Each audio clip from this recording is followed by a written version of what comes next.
Hello guys, I hope you all are fine.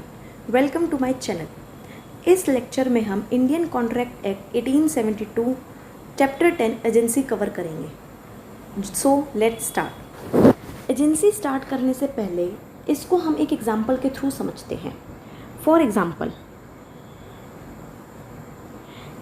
A person है, उसने B person को appoint किया। इसने बोला कि जो गुड्स हैं वो ट्रांसफ़र करने हैं दिल्ली से चंडीगढ़। इसने बोला कि दिल्ली से चंडीगढ़ ये गुड्स ट्रांसफ़र करने हैं और चंडीगढ़ में थर्ड पर्सन है, उसको देने ये गुड्स। ठीक है, ही इज़ इन चंडीगढ़। ठीक है, ही इज़ इन चंडीगढ़। यहाँ पे कौन प्रिंसिपल है, कौन एजेंट है? Third person. It is clear कि जिसको गुड्स रिसीव होंगे, जो बंदा अपॉइंट किया गया है गुड्स को ट्रांसफ़र करने के लिए, that person act as an agent. ये एजेंट का काम करता है। क्योंकि अब एजेंट की क्या नेसेसिटी है? पॉसिबल है कि ए थर्ड पार्टी तक डायरेक्ट रीच ना कर पा रहा हो या ए को कोई काम पड़ गया हो, इस वजह से वो किसी पर्सन को अपॉइंट करता है to transfer such goods. That person so appointed by the person is called agent and the person who appoint such person, जो पर्सन एजेंट को अपॉइंट कर रहा है, that person is called as principal।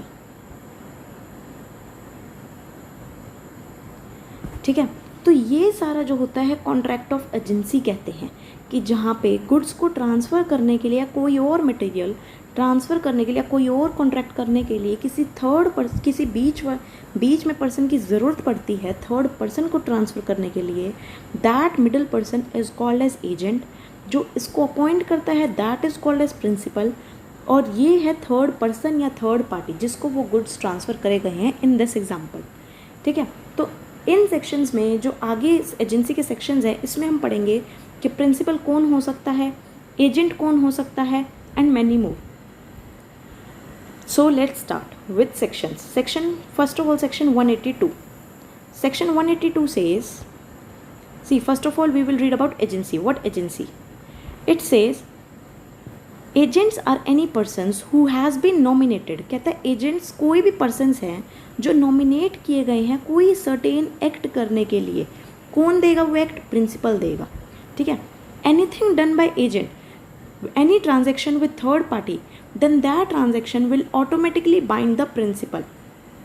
ये क्या बोलता है कि अगर कोई भी चीज़ करी जा रही है एजेंट के द्वारा, ठीक है, या कोई भी ट्रांजेक्शन किया जा रहा है, कोई भी गुड्स का लेन देन हो रहा है, कोई ट्रांजेक्शन करी जा रही है थर्ड पार्टी के साथ, एजेंट कर रहा है, तो वो ट्रांजेक्शन ऑटोमेटिकली बाइंड कर देगा प्रिंसिपल को विद थर्ड पार्टी या पर्सन।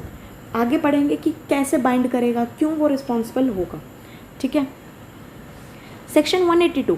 सेक्शन 182 में एजेंट और प्रिंसिपल डिफाइन किए गए हैं। I request you to open your bare act ताकि वो आपको ईजिली अंडरस्टूड हो। ठीक है, सेक्शन 182 में बताया गया agent is a person employed to do any act. कहता है कोई भी एक्ट करने के लिए जो पर्सन एम्प्लॉय किया जाता है वो एजेंट है। किसके लिए? किसी और के लिए। Who is so in dealings with third person, जो डील करता है थर्ड पर्सन के साथ, वो कौन है? एजेंट है। इसमें साफ बता दिया।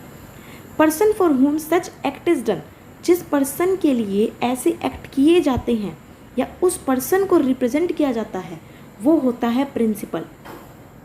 इट मीन्स कि प्रिंसिपल वो पर्सन है जिसके लिए एक्ट किए जा रहे हैं या जिसको रिप्रेजेंट करता है। कौन रिप्रेजेंट करता है? एजेंट रिप्रेजेंट करता है। तो सेक्शन 182 में डिफाइन किया गया है एजेंट एंड प्रिंसिपल के बारे में। ठीक है, सेक्शन 182 क्या बोलता है? This section defines an agent. Agent को डिफाइन करता है कैसे? Who is employed by another, that is principal, जिसको एम्प्लॉय किया गया है दूसरे बंदे के लिए। किस बंदे के लिए? प्रिंसिपल के लिए। क्यों? To do any act for him, कोई भी एक्ट जो प्रिंसिपल देगा उसको परफॉर्म करने के लिए। To represent him in dealings with third parties और पर्सन, कि कोई भी प्रिंसिपल अगर रिप्रेजेंट करना चाह रहा है, प्रिंसिपल को अगर मुझे रिप्रेजेंट करना है थर्ड पार्टी के सामने, वो एक पर्सन को एम्प्लॉय करेगा and that person will be termed as agent. ठीक है, फर्दर सेक्शन 183, ये था सेक्शन 182 जिसमें डिफाइन किया गया था किसके बारे में? प्रिंसिपल कौन है और एजेंट कौन है। ठीक है, नाउ सेक्शन 183, हु में एम्प्लॉय एजेंट। एजेंट को कौन एम्प्लॉय करेगा? हमें पता है प्रिंसिपल एम्प्लॉय करेगा। ठीक है, ठीक है। बट अब प्रिंसिपल की क्या क्वालिफिकेशन होनी चाहिए, कौन प्रिंसिपल बनेगा? कोई भी पर्सन बन सकता है।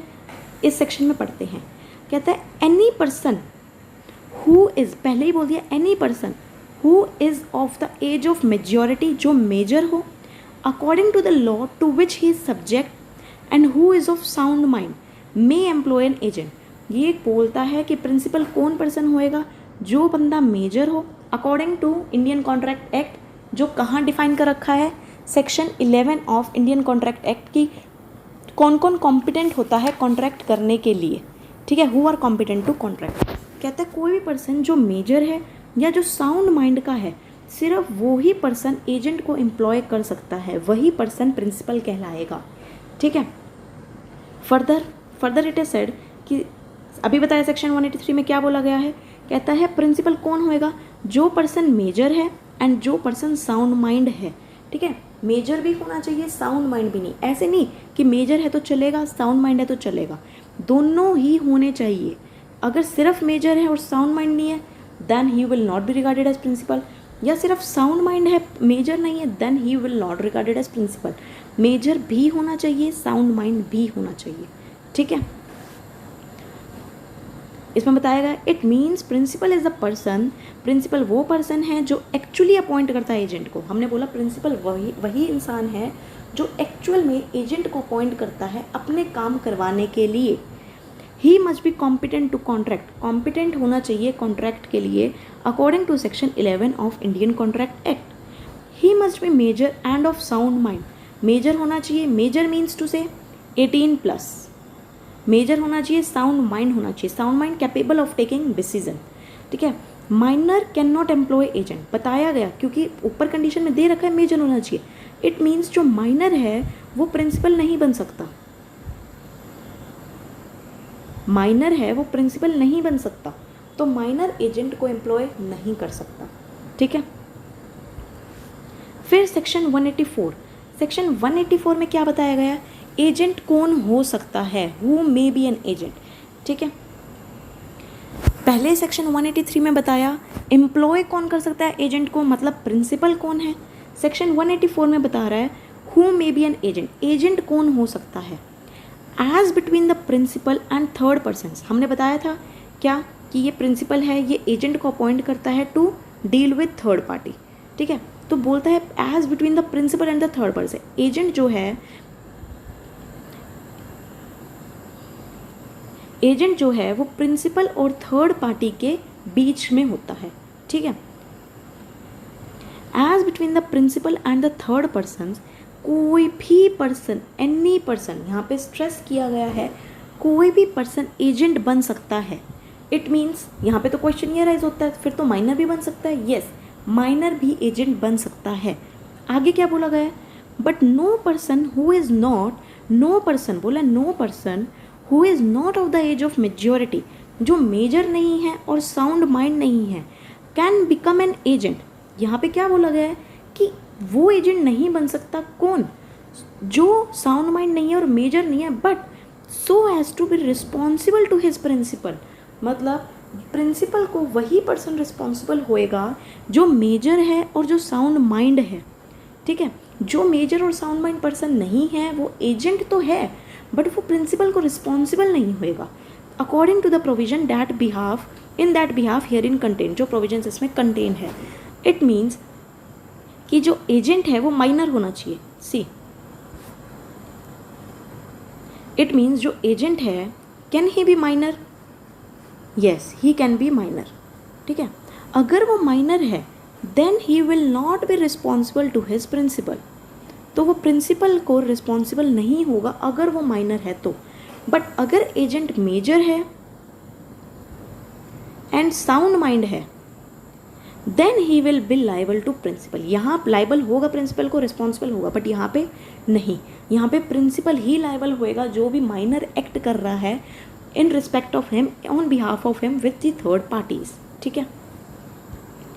जैसे बताया गया है, अब ये बताया who may be an agent. Section 184 में यहाँ क्या बताया गया है? An agent need not be competent to contract, ज़रूरी नहीं वो कॉम्पिटेंट हो, it means he can be minor also, it means that he can be a minor also. But अगर एजेंट माइनर है या अनसाउंड माइंड है, अभी बताया कि वो रिस्पॉन्सिबल नहीं होगा फिर प्रिंसिपल को, ठीक है।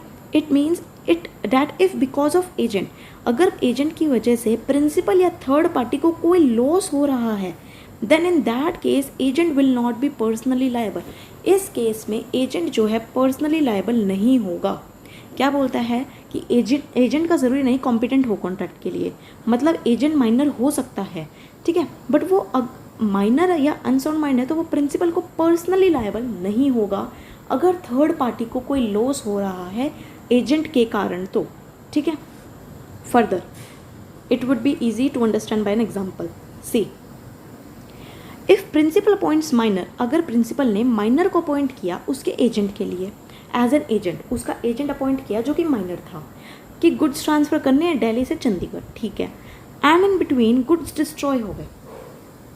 क्या हुआ, प्रिंसिपल ने एजेंट को अपॉइंट किया जो कि माइनर था ताकि वो गुड्स को ट्रांसफ़र कर सके दिल्ली से चंडीगढ़, और जो गुड्स हैं वो बीच में डिस्ट्रॉय हो गए।